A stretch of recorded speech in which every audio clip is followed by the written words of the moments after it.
पुण्याच्या दौंडमधून एक धक्कादायक प्रकार उघडकीस आलाय। शहरातील महादेव नगर इथे गोठ्यामध्ये इंजेक्शनचा मोठा साठा सापडलाय।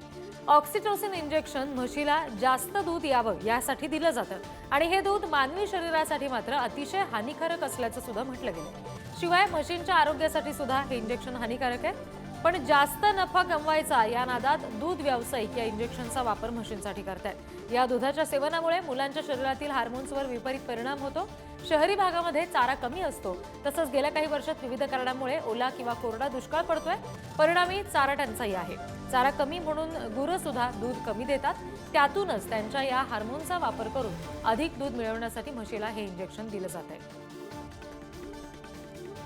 प्रतिनिधी विशाल आपल्याशी जोडले गेलेत या संदर्भात बोलण्यासाठी। त्यांच्याकडून आपण आणखी तपशील घेऊया।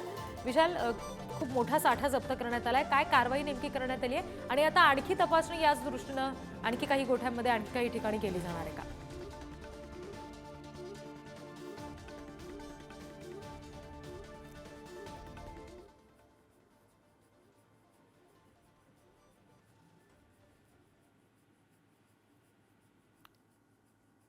आपण पुन्हा एकदा विशाल यांना संपर्क करूया। मात्र सध्या आपण ही बातमी बघतोय, म्हशीला एक विशिष्ट इंजेक्शन दिलं जातंय आणि त्याचा परिणाम हा मानवाच्या आरोग्यावर होतोय।